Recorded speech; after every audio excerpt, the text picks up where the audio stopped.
Nothing that's going on with this Zika thing passes the sniff test. Nothing. Nothing that they're telling us at all. We move on now to the growing Zika emergency in America. A new case being confirmed tonight. Just as I was getting ready to turn on the recorder to talk to you guys about this, the very thing that I was going to suggest was going to happen next happened as I was getting ready to record about it. You're seeing all the scaremongering over this Zika thing all over the media. The next thing they're going to tell you is they don't have a choice. They have to release the GM mosquitoes. And that's exactly what's happening. This morning they started a pesticide spraying campaign. This is a neurotoxin they're going to spray over a 10-mile radius of Miami that in studies actually causes 15% smaller brains in the babies of pregnant animals that have had this chemical tested on it, which is kind of ironic, don't you think, since the whole scare of Zika is supposedly the fact that it causes microcefalia, which is when a baby is born with a much smaller head. It's a birth defect. Although World Health Organization officials have come out, like Margaret Chan, who's a director general over at WHO, to say that a causal link between Zika infection and pregnancy and microcephaly has not, and I must emphasize, has not been established, and that the evidence is wholly circumstantial. Worrisome, but circumstantial. There is no causal link that they've actually been able to prove conclusively between Zika virus and microcephaly. But what are we seeing right now? I mean, you're talking about door to door. They're going door to door collecting urine samples on people. Samples, they've been going door to door, literally trying to find out if there's evidence of infection among people. Like it's some kind of medical martial law. You have Governor Rick Scott in Florida calling upon the CDC to activate an emergency response team because 15 whole people have gotten Zika? That's not exactly like the plague or something, but they're acting like it is. FDA has asked that all blood donations stop in parts of Florida. That sounds serious. What they're not telling you is that there's already been 386 cases of Zika in Florida throughout its history. They've had hundreds of cases there before, and they have not acted like this.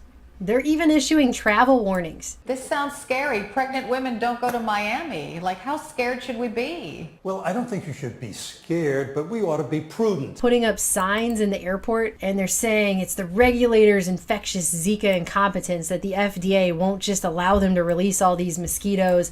It's anti-science ideology. They're treating it like crazy anti-vaxxers because you don't want genetically modified mosquitoes to be unleashed upon you. Two things. So first, let's talk about Zika virus itself. Zika virus was discovered by a Rockefeller Foundation scientist back in 1947, and there are decades of literature, decades of scientific literature exist on this virus to show that it is a largely benign virus. Up until recently, when all the scaremongering started in the last few years, once they had genetically modified mosquitoes. Before that, Zika was benign. In fact, 80% of people who get Zika virus, they don't even have symptoms from it. The other 20%, they get things like a rash, a fever, joint pain. It's basically like a mild form of the flu. But they're making it sound like the bubonic plague has broken out over Florida and we all have to run around screaming like chickens with our heads cut off. Like, how scared should we be? So that's the first thing. The second thing is, and this has been gone over very thoroughly by Claire Burnish over at Anti-Media, these mosquitoes, these genetically modified mosquitoes, there's a real problem with the kill switch. Because what's supposed to happen is, it's only genetically modified male mosquitoes. They release them into the wild, they breed with the female mosquitoes, and then the larva never hatches, it dies. It never makes it to maturity, so you kill off large swaths of your natural mosquito population. But the whole thing is based on the lack of tetracycline present during the mosquito's development. That's a real problem because tetracycline is one of the most widely used antibiotics in livestock. And it's been thoroughly explained that 75% of antibiotics are not absorbed by the animals they're given to. Most of it's excreted in their waste. It goes into the runoff, it goes into the ground. So there's tetracycline present in the environment. It's one of the reasons we have so much antibiotic resistance these days, because there's such a huge presence of these kinds of chemicals in our environment. Not only that, but specifically in Florida, oxytetracycline is one of the main chemicals that's used to treat bacterial plant diseases in this country, including citrus plants, to mitigate bacterial plant diseases.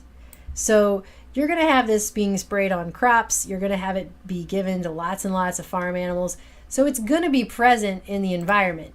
Basing their entire thing on the lack of tetracycline is just stupid. It's ill-advised. They should have thought of a different kill switch. I mean, if this all worked perfectly and they could just play God and make everything great and there just wouldn't be any mosquitoes and there would be no negative effects to that, no bad consequences, fine, I guess. I think mosquitoes suck just as much as everyone else. They always do this Jurassic Park crap and they have no clue ultimately what's going to happen. You're implying that a group composed entirely of female animals will breed? No, I'm simply saying that life finds a way. But you can look at the circumstances that they've got going on and you could see the cracks and flaws in their design pretty obviously. So this has been pointed out. In fact, they even pointed it out in one of their own documents. This is in a confidential internal Oxitec document talking about eliminating tetracycline contamination. And they talk about down here that even small amounts of tetracycline can repress the kill switch system. They had a collaborator using cat food to feed to these GM mosquito larvae.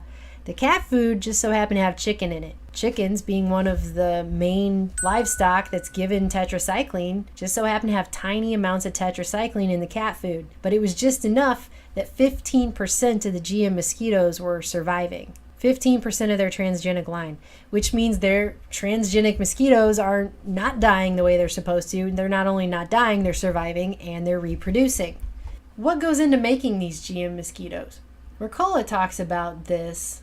Oxitec has inserted protein fragments from the herpes virus, E. coli bacteria, coral, and cabbage into these insects dubbed OX513A. So there you go. You have little mosquitoes flying around with herpes virus, E. coli bacteria. I mean, again, doesn't that just sound stupid? It just sounds like a bad idea. But here's where it gets extra, in my opinion, horrifying, is when you find out that the Gates Foundation, Bill Gates, the billionaire eugenicist Bill Gates, has spent $20 million funding the development of these GMO mosquitoes. He gave Oxitec $20 million towards this project. Now they're sitting around with their lab off the coast of the Florida Keys, just tapping their foot, waiting for the FDA to give them the green light to release these on people. Why is that horrifying? Have you ever seen the video where he releases a mosquito? If you haven't, now's a great time. Now, malaria is, of course, transmitted by mosquitoes. I brought some here so you could experience this. We'll let those roam around the auditorium a little bit. There. There's no reason only poor people should have the experience. It would be so easy to vaccinate mass populations with it. On top of that, Gates has also joked about the fact that if we just do a really good job with vaccines, we can cut the population by 15%. Now, the world today has 6.8 billion people. That's headed up to about 9 billion. Now, if we do a really great job on new vaccines, healthcare, reproductive health services, we could lower that by perhaps 10 or 15%. He's a total eugenicist. The benefits there in terms of reducing sickness, reducing the population growth, it really allows the society a chance to take care of itself. Like, how scared should we be? Now what are we seeing happening? We're seeing a completely overblown scaremongering. Is there a real danger of a woman who's already pregnant of her fetus getting Zika if she's bitten by a mosquito carrying the Zika virus? Well, fortunately, the risk is very small. Of what is otherwise known as a benign virus that has now suddenly become nasty, and we should all be really afraid. It's just such a scary thought. I know what you said and I heard you, and we shouldn't be that worried, only cautious. So, yes.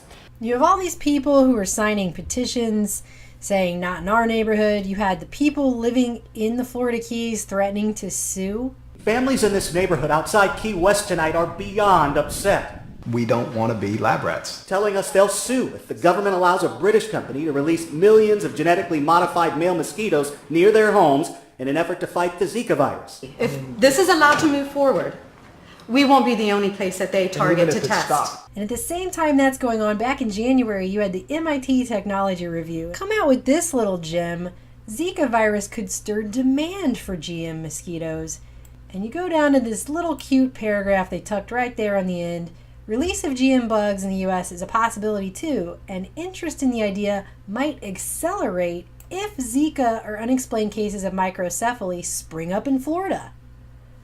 What are the freaking odds that they said that if we just had more cases of Zika or microcephaly that we've basically linked to Zika through this made-up campaign in the media that has no official scientifically proven causal link, then that would generate an interest in GM mosquitoes that we could release on everyone. We just have to have a problem reaction solution to get it done.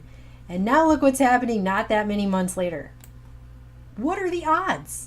And they're basically turning this into a situation where it's such a crisis we have no other choice than to release the GM mosquitoes on people. Like, how scared should we be? You have Oxitec Chief Executive Hayden Perry attending a recent congressional hearing calling for the emergency use. The Zika threat is here and now, and there's local transmission in Florida, so that's why I urge Congress to seriously consider the emergency use. We have to do it. We don't have a choice. You look at who's funding this project, what you need to ask yourselves is what's going to happen to us when we're actually bitten by one of these GM mosquitoes?